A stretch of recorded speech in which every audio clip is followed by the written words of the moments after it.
欢迎收看《新闻大白话》，我是主持人翟轩。马上欢迎一下这个阶段加入我们讨论来宾，退役中将帅化明。主持人好，各位观众，大家新年快乐。还有耶鲁政治学博士郭正亮，大家平安。国际事务专家赖岳谦。主持人好，观众朋友大家好。好，来关注一下啊，美国真的是多灾多难呐，又有这样的画面出现了。美国的机场啊，西雅图机场竟然有2架波音哦，又这个擦撞到了。那这是在周三早上，一架日本航空的客机在西雅图的这个国际机场滑行的时候，意外撞上了停放在旁边的达美航空的客机尾部啊。那这个日本的这一架呢是787，美国的这一架是737啊，所以真的是哎呀，又是这个波音出现状况。那除此之外呢，还有一个消息是美军承包的飞机哦，在菲律宾这边的南部坠毁，机上的4个人又全数罹难，这是怎么回事啊？好像从上个月开始到现在哦，真的是美国的飞机事故意外哦，真的是不断的传出来。那甚至还有2架美军的 F-35的战机哦，燃油耗尽，还紧急降落在日本的松山机场哦。那我们看到前舰长黄镇辉他就讲说，这是有3种可能，就是航程的预估错。那他说，要么就是漏油，或者是什么飞到一半临时去出了另外的任务嘛，就是让大家觉得很匪夷所思，怎么会突然出现这种紧急降落的状况，还告诉大家是燃油耗尽哦。所以我们看到在网络上面很多的大陆网友在讨论这个事情，会不会是跟南海有关呢？就是美国其实是派了这2架 F-35去到了菲律宾那边吗？它因为这个美军现役的 F-35C 的战斗机它其实最大的作战半径可以达到1000公里以上，最大航程可以到2000公里以上哦，是一种至少拥有中程作战以及武器投送的战斗机。那竟然会因为燃油耗尽而紧急降落，说明这2架飞机应该已经是飞行了相当长的距离了。那我们来看看啊，它从南海返回日本基地的话，就是大概是2000多公里的航程哦。即便空中加油，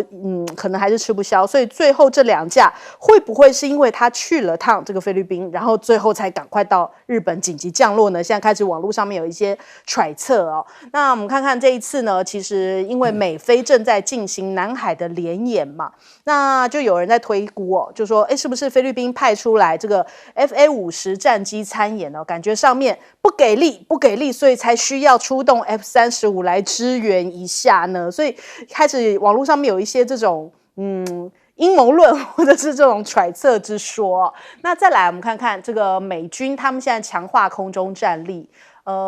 美军的这个陆战队表示哦，他们的部队当中有39架这个耀式战机当中哦，有一半会在2026年退役，其余的飞机将会在2027年下半年来逐步淘汰。那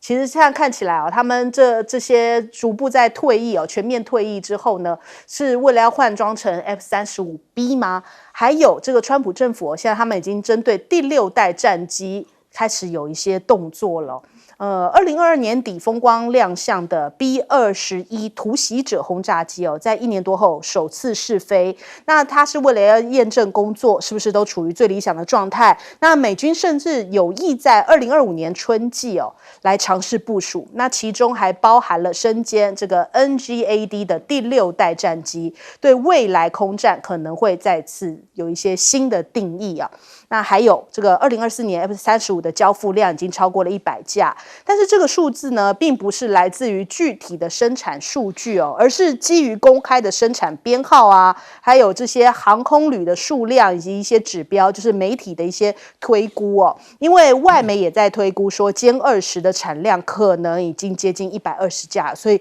美国是不是也在加快速度呢？就是希望这个年产量能够突破100，然后直逼这个歼20现在目前有的数量呢？这首先我们来请教一下亮哥怎么看？我最近那个美日澳飞好像在做联合军演所以如果是飞在日本、菲律宾有一些飞行，我觉得不会太意外啦因为这个联合军演的目标当然还是中国大陆啦，只是它不会宣称所以会出现美国 F-35，我不知道过去的军演有没有出现啊。如果说没有，那这次特别出现啊。那 F-35因为它是第5代隐形，而且是在航母可以起降啊，所以当然就会有特别的意义啦，人家会注意啦。那如果它是又有这个 B， 我们看这个2架 B1B 啊，经过黄岩岛啊，这个已经是战略轰炸机了。这个黄岩岛现在上面又没有人，所以我觉得那个只是宣示作用啦。因为那个地方就是中国大陆就是实质占领嘛，那菲律宾一直想要冲进那个附近啊，那美国我觉得这个只是做一个象征性的动作啦。如果真的要对黄岩岛有什么样的影响，或者说这个真的要针对黄岩岛做攻击不会用这个飞机啦。这个就是丢了炸弹就准备走了，是这种飞机啊。所以我坦白说，这个并没有到所谓攻击的部署的程度啦。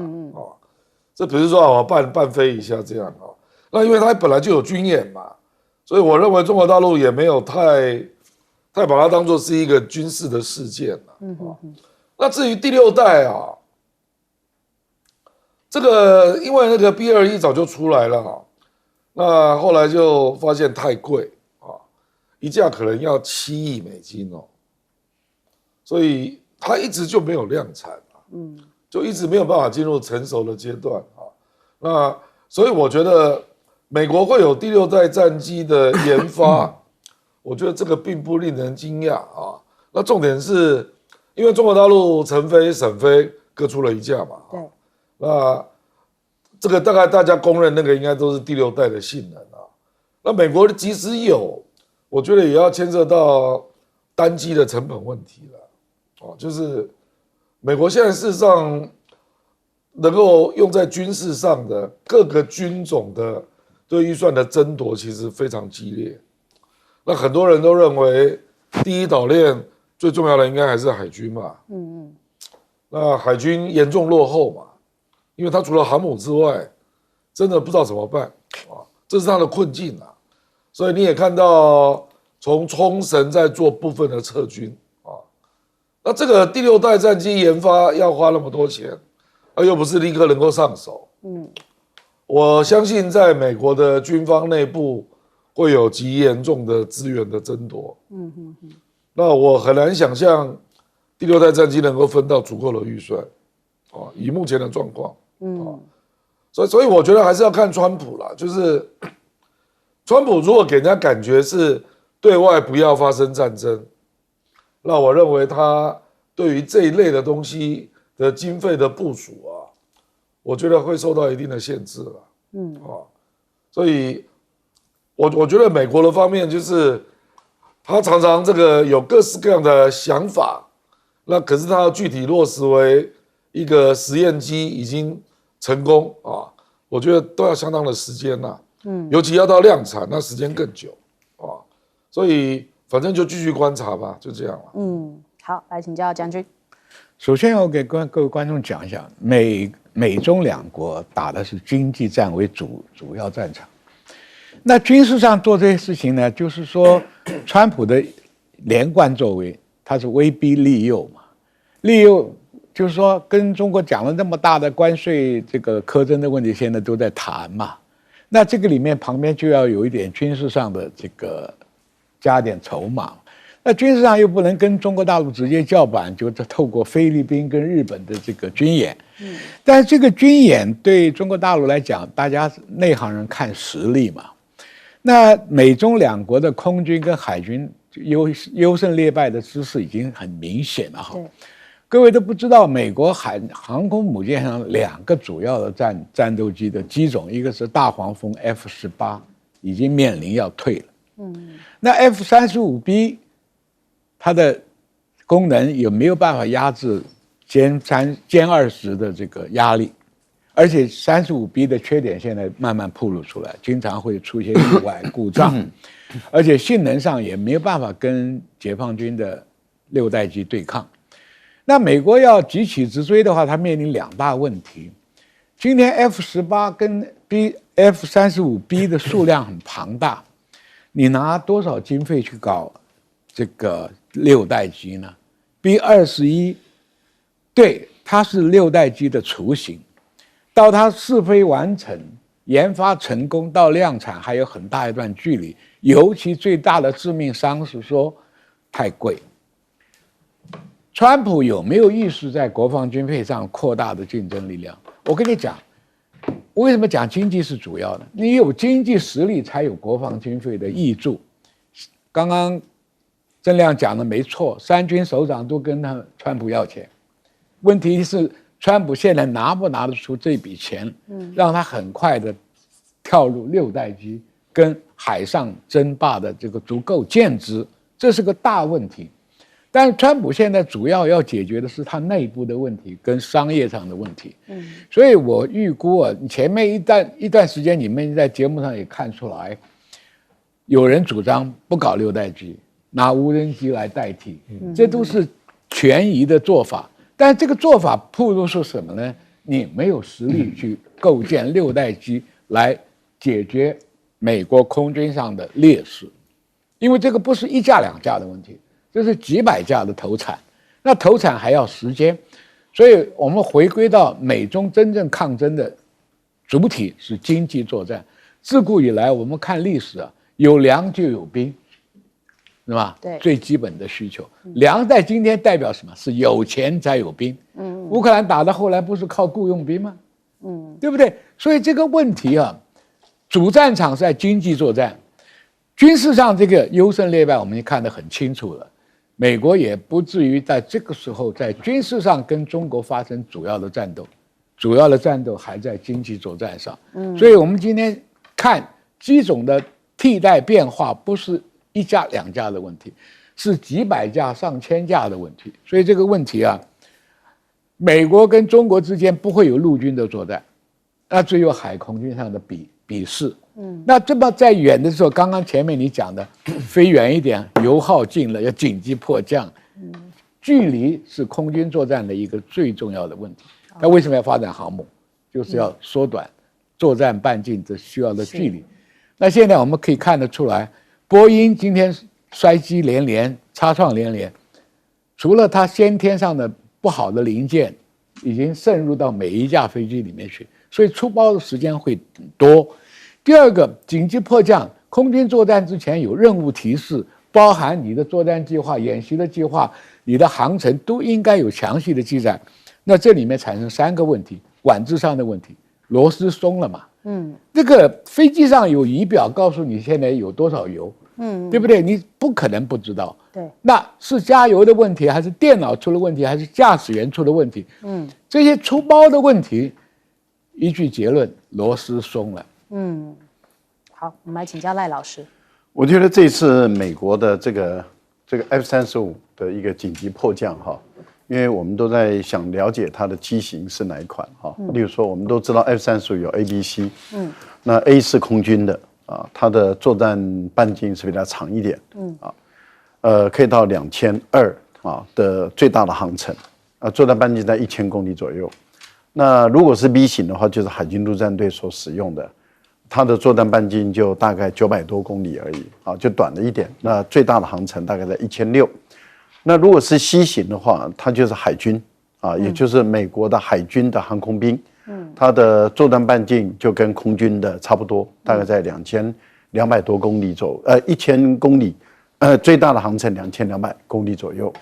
那目前传出来说，应该是 F-35C。那如果 F-35C 搭配这个 B-1B 的战略轰炸机在黄岩岛，这个就有点不太合理了。理论上讲，一般来说，你 B-1B 的战略轰炸机应该是护卫它的，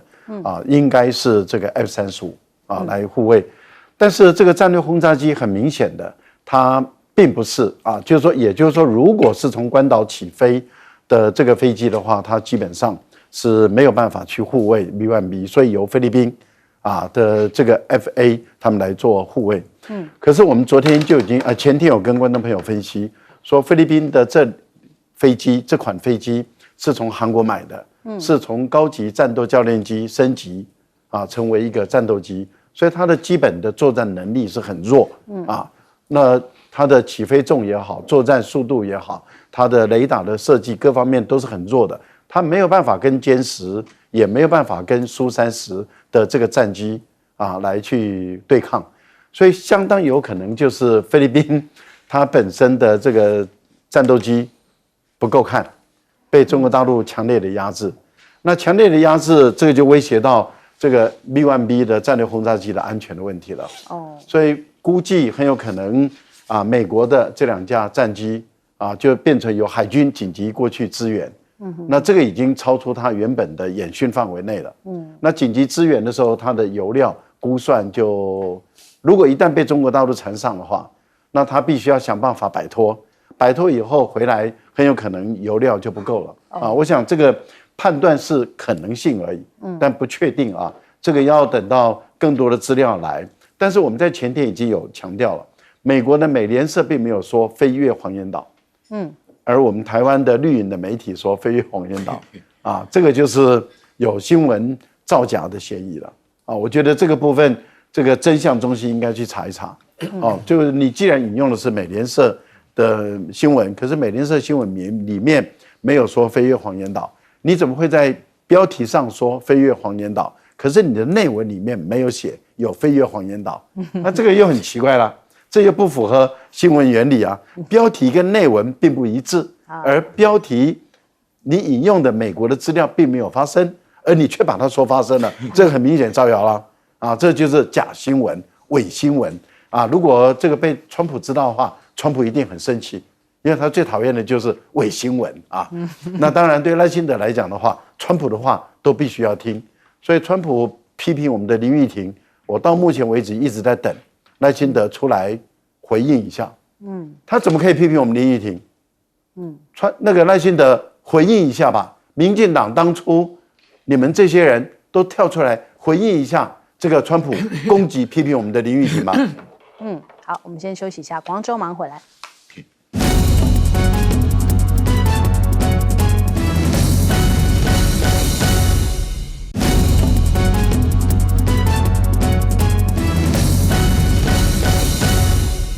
好，川普真的是不掩饰了，他跟这个纳坦雅胡感觉上面真的是两人世界他们两个就是这样子展现出来好交情，完全不顾世人的眼光你看现在川普还跳出来替纳坦雅胡讲话，他就说呢，这个针对国际刑事法院 ICC 要实施制裁理由是因为ICC 对美国的亲密盟友以色列展开调查，所以他就在签署行政命令来指控 ICC 进行不合法而且毫无根据的行动，然后是刻意针对以色列包含这样子针对纳坦雅胡以及以色列的前部长格朗特所以他觉得说这是在滥用权力完全是站在以色列这一边那纳坦雅胡也不掩饰了，因为我们之前不是大家都在讲说你怎么是用呼叫器的恐怖攻击的方式嘛结果他还打了一个金色的这个呼叫器送给了川普，让大家觉得很傻眼你们两个真是完全不掩饰就纳坦雅胡去到白宫的时候就这样子一个金碧辉煌的这个金色呼叫器，说是什么呢？纪念攻击真主党的行动，完全搬到台面上来说呢。那还说致川普总统我们最伟大的朋友跟同盟，然后来署名是他这个纳坦雅胡的名字这两个人一搭一唱，真是让全球都看傻了眼。而且纳坦雅胡现在有了这个川普当靠山更开心了，因为他本来以色列就是想要把所有巴勒斯坦人就是赶出加萨嘛。那现在川普还出来扮演这个角色，而且他扮演这角色还讲的是说我们不会废一兵一卒接下来是要打造一个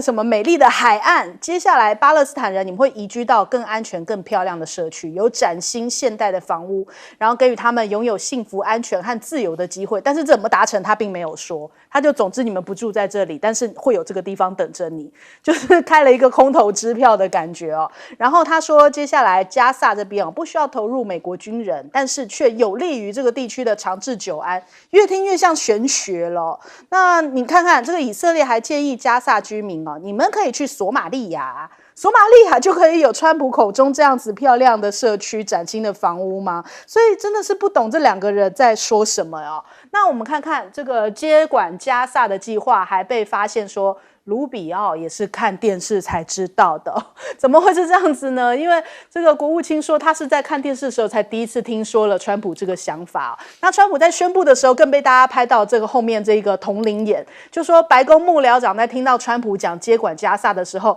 难掩震惊，后面眼睛瞪得跟这个同龄一样，被媒体镜头给拍到说啊，就是没有人知道川普会宣布这一番话，连周遭的人都不知道，所以很讶异哦。那再来，川普现在又要去调停俄乌了。我们看到美国的这个俄乌特使呢，他们讲说，下周就要提出这个和平计划了，可能会冻结前线的冲突。他还在 X 上面发文哦。现在我们要知道美国在想什么，都要透过每个人的 X 去了解他们的想法。那他说我们期待这个会议上面来讨论川普说结束这场血腥昂贵的战争的目标，也愿意跟那些和我们合作的美国盟友来会面哦。乌克兰媒体有提到，川普所提出的和平计划目标是要在2025的复活节之前哦，也就是大概4月多嘛，就4月多复活节之前来结束俄乌战。然后这个计划是要求双方在4月20前停火，然后禁止乌克兰加入北约，而且要求乌克兰接受俄罗斯已经并吞领土的主权。那乌克兰他们总统办公室就驳斥这个内容，他就说这可能是俄罗斯的宣传战啊，他们意思就是他们不会去接受俄罗斯已经并吞领土的这些地方哦，所以看起来目前还是这个可能是美国或是什么单方面释放这样的一个里面的计划。那我们看一下俄罗斯的国会议员，他们讲说现在已经在后期阶段，也就是普京跟川普可能会在2月或3月来见面，来讨论这个结束俄乌战争的可能性啊。那再来泽伦斯基，他们现在说要核武作为保障，但是美国的乌克兰特使就是刚刚这一位呢，他就是泼冷水，他说让乌克兰重新获得核武的几率是0，是不可能发生的。再来看一下就是美国乱了全球，其实他自己本身也是乱得不得了。他现在就是大举要裁撤这个 FBI、CIA 之外呢，他们现在裁撤美国教育部也已经在启动当中哦。传出这个效率部门已经用 AI 来查账现在目前教育部的一些相关的开支。但是呢，《金融时报》讲说马斯克也不是处处都是好像可以称心如意的因为他现在想要去管这个财政部的一些支付收据却被踢了铁板，因为现在已经大概有6个联邦机构跟部门已经对马斯克反感的不得了啦，就是说你这个做法是违法的甚至还有民众走上街头然后在抗议马斯克的一些做法，觉得说这个已经是有一点好像越权了。那你看这个连卫报，英国的卫报都在讲，现在执政者应该不是川普吧，应该是马斯克吧，就连英国卫报也都这样子讲讲说一个没有经过选举的亿万富翁透过影子政府在管理着美国呀。那大家觉得这个马斯克也是让美国内部一团乱。我们来先请教一下亮哥，这个以色列跟川普，我认为他们本来就有共同目标了，就是扩大以色列的版图。那以色列本来在加沙战争，就是能够赶走多少算多少，能够杀多少算多少可是不可能嘛，因为这个地方巴勒斯坦人高达100万人，所以他现在就用重建当理由，说我现在没有地方让你住我要重建那所以我们先帮你移走了，等重建好你再回来。可是这个地方的入境权是以色列政府控制的，你怎么可能回得来？对，回得来也买不起。所以他现在表面的理由就是说，我们先帮你移走，方便重建那为什么川普会立刻同意因为美国媒体已经公开写了，说川普的地产商要进来协助重建。又是一笔生意了。他的那个女婿本来就做过类似的事，不管在沙特、在以色列都搞过房地产，而且川普都公开讲了他的用语，大家忘记了吗？他说他要把加沙地区改建成蔚蓝海岸，Riviera 都讲出来了。那因为加沙地区也面临东地中海嘛，理论上啦，可以有滨海地区了。那川普这个人哦，向来都是这样，要花最少的钱得到最大的利益了。重建以色列政府一定要编预算啦。那他一定会去跟阿拉伯半岛的一些有钱的国家要求他们捐，提供资金嘛。因为有人算过了，加沙的重建大概要花600亿美元。那个乌克兰是最可怕，乌克兰是6000亿加沙大概600亿所以我觉得他们就在弄这个算盘那事实上，我认为他故意把那个目标喊高他向来都这样。比如说我要加拿大我要格陵兰事实上他是要第二个目标。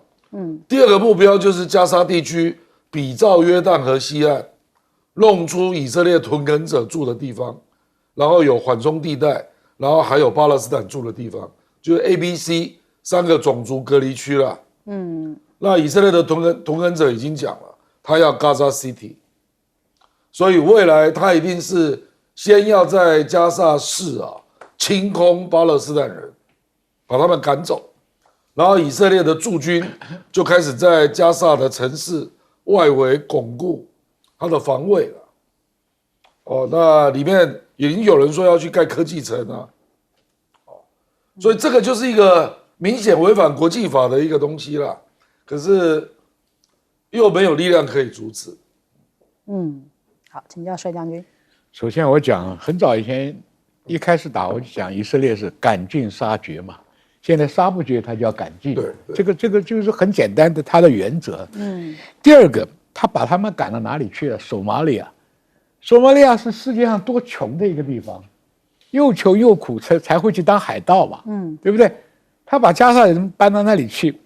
把他的原来的故居地腾出来，搞个黄金海岸，这是地产商惯用的手法嘛。你钉子户不搬，我烧了你，我再重建嘛。因为约旦跟埃及拒绝。对，拒绝是拒绝，他的打算，我们把美国历史拿出来看一看，印第安那个保留区、保护区是不是跟索马利亚一样啊？印第安人是靠吃野牛的，对不对？1000多万印第安人现在剩多少？几十万呢？那2000多条野牛现在也杀光了，还要从加拿大引进来啊？为什么要杀野牛？我让你印第安人饿死啊！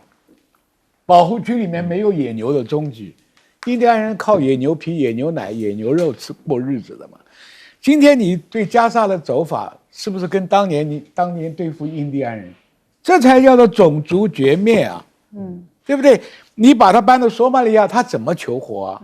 索马利亚当地的原住民都没有办法种得出东西，开采出来东西，才沦为海盗。你把加沙的人搬到那里，他怎么活啊？所以你只是图他加沙走廊这块地嘛。那屯垦区的人移民进来，我讲老实话，那前面那句话也是空话。欢迎你建好了，你回来。加沙这些难民有钱买得起你黄金海岸的别墅嘛？别他妈胡说八道了。所以这个国家，他这个霸权呢，那是其来有自啊。你看看美国历史就知道了。那13州怎么来的，变50州怎么来的？巧取豪夺、抢劫、威逼利诱，都是他惯用手法。所以你今天骂我们是以美论，你把这个美国的本质看清楚就好了嘛。全世界有这种说法吗？我跟你讲，基督教他就是信奉这块地是迦南美地，就应该属于犹太人的。那你为什么不叫摩西把他们带回去埃及去了？埃及现在会欢迎他吗？所以这个东西强横霸道，真的是谈起来大家就有叹口气了，对不对？这是标准的帝国主义、霸权主义。对，好，来请教赖老师。加沙这个地区比我们台北还大，比台北大了1/3那也就是，而且它的地方没有大的地震，没有台风，风和日丽，在地中海沿岸这个地方很平，台北还有阳明山，还有木栅都不适合盖房子，还有很多地方不能适合盖房子，可是加沙地区没有，它就是一块平地，非常漂亮的平地，所以整理干净以后就变成很漂亮的建地。对于川普来讲的话，凭空得到这个365万平方公里的土地，365的平方公里的土地，这个对于川普来讲，这个是一个巨大的财富啊。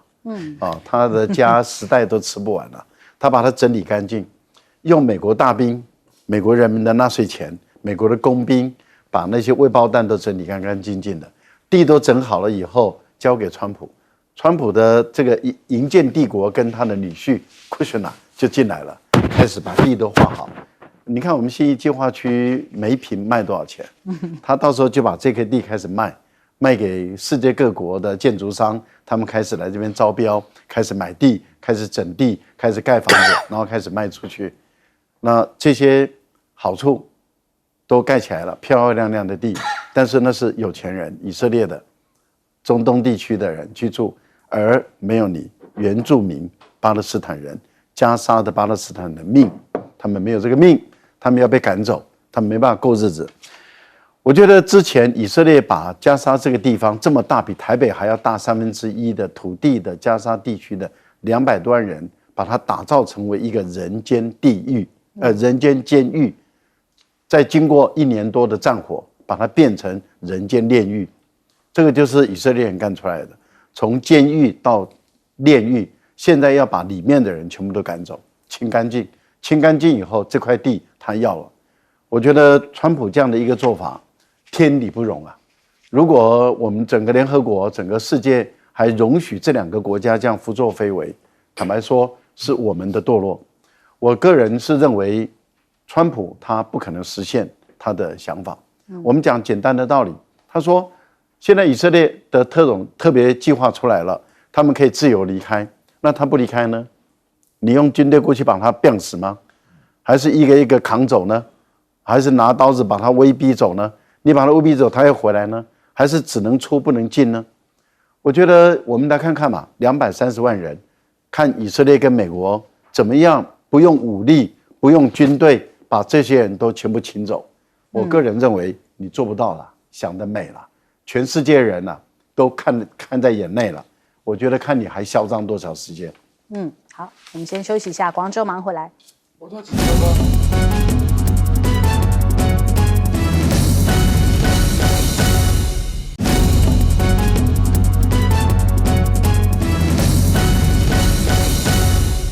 好，现在但凡只要是赢过美国的一些软体恐怕就会被盯上。比方说像是 TikTok 之后呢，现在 DeepSeek 可能也是被盯上的一个焦点TikTok 他们现在传出来说，母公司字节跳动可能并不是很想要出售北京方面也对于这个出售的事宜趋于谨慎，不排除宁愿是把它关闭也不要让它出售。主要就是因为它那个演算法是它最核心的，如果一旦出售的话，这个演算法就会落入到美国手中那我们看到像这个纽时也在讲说，其实呢，这个法律上面也指出TikTok 是不能够与任何一个中国所拥有或控制的公司保持营运关系，所以它一定是得要卖给中国以外的公司来持有，所以现在这个还是一个僵局。那他们现在就开始各种说就是说DeepSeek 还会把资料传给中国移动而且中国移动又跟中国的军方关系非常的密切，所以这就有可能会导致这个讯息外流那所以就说这个 DeepSeek 不能使用，这有送中的疑虑送到中国大陆这个资讯那可是你看德国银行讲这个 DeepSeek 应该是大陆经济的史普尼克时刻他就说本来中国大陆的这个股市呢有这个估值折价的状况，但是可能会因为 DeepSeek 而消失，就是会超出未来预期的发展让这个中国大陆的股市也带一波高峰那再来我们看看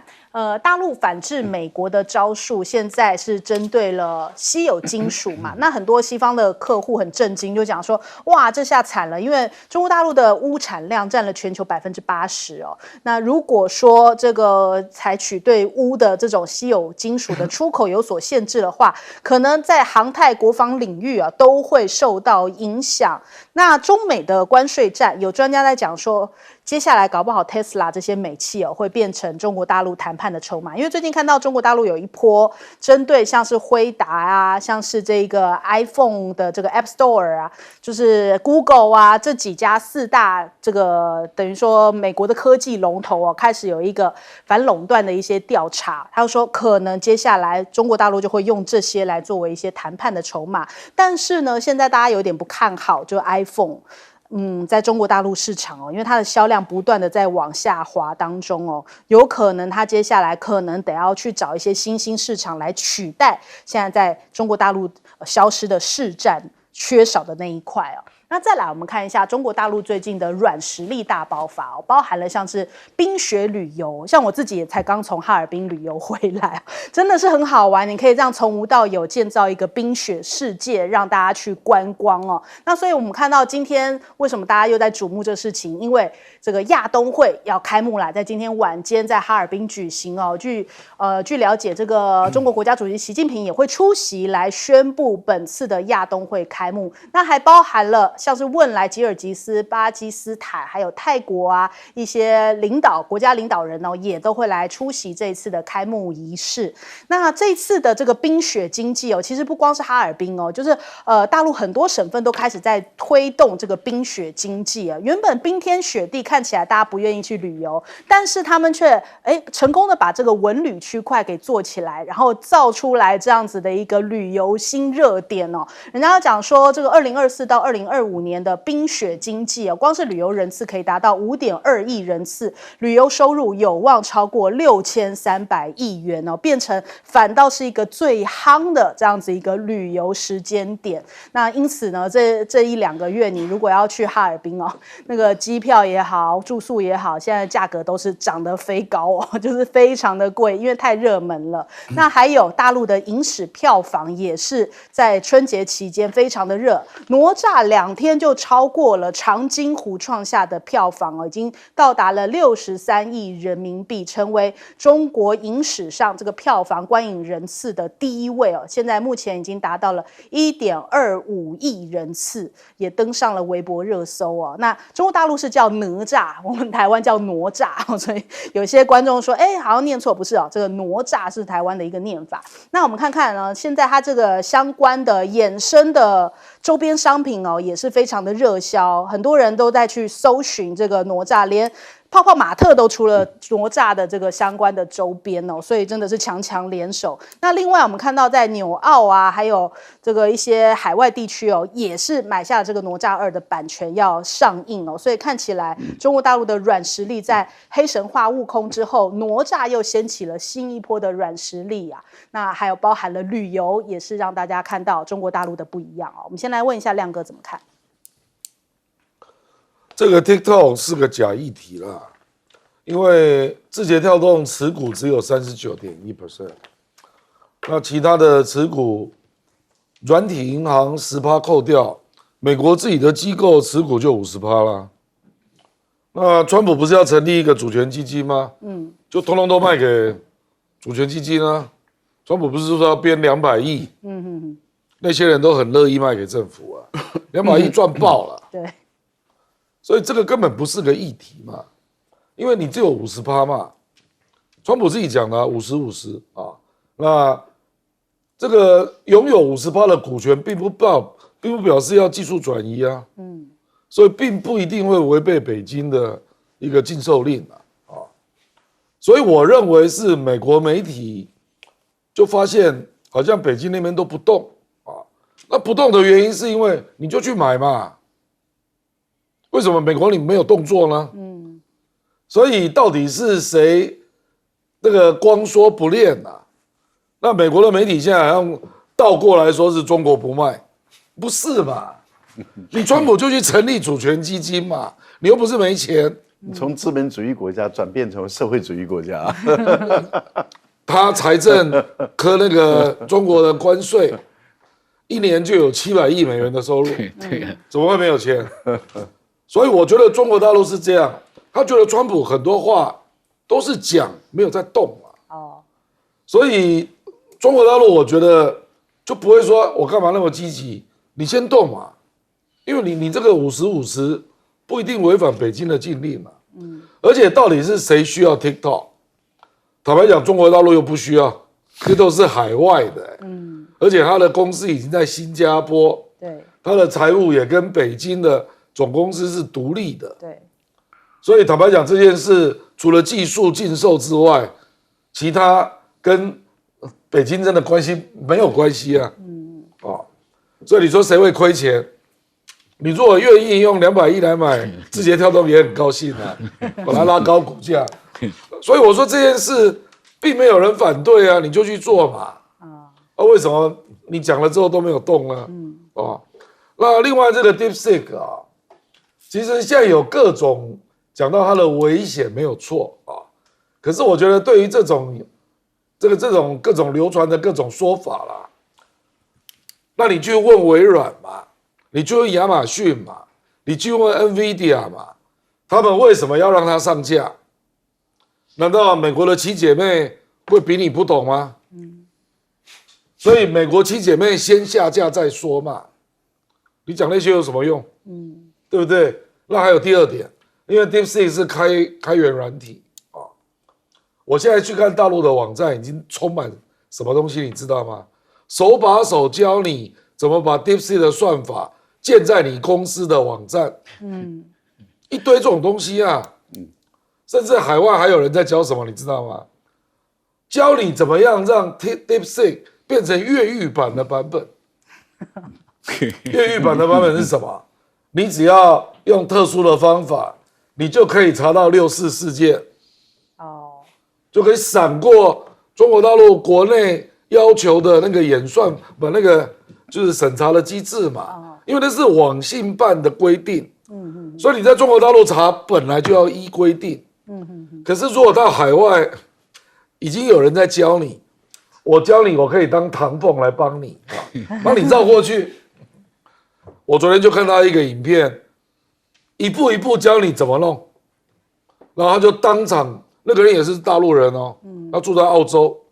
他就当场秀给你看，他就查到6·4事件，而且还可以查到不太正经的美女图片，这个在大陆内部都是管制的嘛，所以我的意思，我说你要怎么去防，因为他说的演算法是公开的，那因为那个澳洲的大陆人他是这种方面的专家嘛，他就知道怎么去改啊，所以我跟你讲哦，你说美国要禁，我真的不知道他要怎么禁啊，开源软体怎么禁呢？就跟当年那个 Linux 一样啊，那到时候我跟你讲，这一波实际上最热的是印度人，因为印度人做不出来，有一个公开的，让我们拿回印度来编，对，印度的软体专家可多了，所以我真的不知道，因为我昨天看到那个 Tim Colley 啊，又在那边那个参议员啊，又在那边讲啊，说这一定要抓去关啊，我看你怎么查啦，如果人家把那个算法弄到你那个网站里面，难道你每一家都去查吗？查不胜查，根本不可能执行嘛。好，请教赖老师。其实 DeepSeek 好不好用，问市场就知道。因为我们市场形形色色的人，各种专业的人士多得不得了。那它为什么一直是在不管是 iOS 或者安卓系统各种手机系统，它下载到现在都还排名第1名？那就是代表它已经经得起市场的考验了。也就是不管是海内外的下载这个 DeepSeek 的，他们都觉得很好用，所以它就粘上去了。好用又便宜，然后就粘上去。所以坦白说，并不是那么多人真的对政治有兴趣了，也不是那么多人很去关心6·4的事情或者其他的什么政治问题，因为更多人他要的是什么？他要的是他在工作中，在生活中，他在心理咨商，或者是他在创作各方面，他需要一个好的助手来帮他省掉很多很多的麻烦。而且我们都知道，每个人的 AI 是要自己训练的，但是因为你不自己训练，他不知道你嘛，对，所以他因为 AI 最厉害的地方是他读懂你。读懂你，坦白说，这就是人类一个很大的一个要劲了。那他可以读懂你要的东西，然后他开始串联，而他最主要是现在为什么欧洲人的评论跟美国人的评论有很大的差异。对欧洲人来说的话，他们绝大部分都是正向的，绝大部分为什么？因为他们觉得说，哦，原来美国人过去是在骗他们，也就是说，川普说我找了软银，找了 OpenAI， 要5000亿美元，要打造一个 AI， 好像就是说你没有那么多钱，没有那么多技术的这一些国家，你就不要做了。就好像当初搞这个 GPS 一样，你们都不要做了，我美国人做 GPS 就好了，我做一个全球定位系统，你们都用我的系统就好。可是当你真的依赖它了以后，你就被它整个掌控了，因为它关掉你，你就没了，你就瓦解了。对，同样道理，你 AI 被它美国人掌控了，你就瓦解了，你永远变成它的附属。中国告诉你说不需要这样子，没有很多钱，我们一样可以做得出来，而且我开源的，它就激起了印度、欧洲很多国家的人都说，那我们也有机会了，我们不用再被美国人所控制住了，这个多好啊！所以我们才会说这是一个开源跟闭源的战争，而搞闭源的美国的厂商，坦白说，他不赶快改正的话，他真的会倒光。好，请教帅将军。我想这几样东西哈，这几年来，美国花了很多钱搞认知作战，把中国泼了很多脏水，什么新疆雪棉了什么东西。但是最近这几样东西啊 ，DeepSeek 让你去看嘛，最厉害是那个谁啊，小红书。小红书里面就很多美国人就发现，从这里面看到中国人的衣食住行，人情风物，慢慢了解嘛。了解，你想人啊，吃东西是很大的一个诱惑。美国啊，只会吃生菜，只会吃汉堡，只会吃三明治。那中国菜里面变变化化太多，水蒸蛋啊，这个对不对？番茄炒蛋，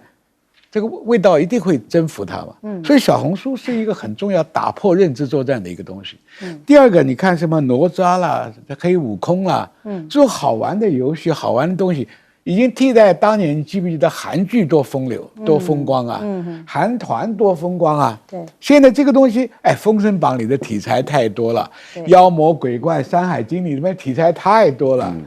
怎么不风靡世界呢？你光一个熊猫已经征服很多人了，在搞，你看我们看《魔戒》，那就是那4条龙嘛，对不对？然后你要看《封神榜》里面的东西。我觉得这个东西，游戏东西啊，很快就打出去了。对，所以你看 ，DeepSeek 中年人啊，学生他一定会用它，企业家用它。这个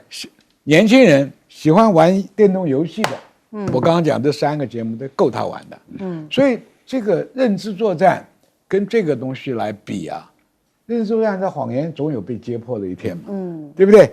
那这3样东西来，我觉得。美国这个认知作战花那么多钱了，抵不过这个，所以我这个东西前途看好，对不对？又赚了钱，也把这东西推广出去了。中国的历史啊，以前是被很简化的了，都是那个早期我们年轻时候看叫傅满洲，脱个辫子，眼睛细眯眯的，一脸猥琐的样子，或不是洗衣店老板就是餐馆老板。但是小红书你看，所以这里面。加大了西方跟中方的一个交流，这个管道很重要。那个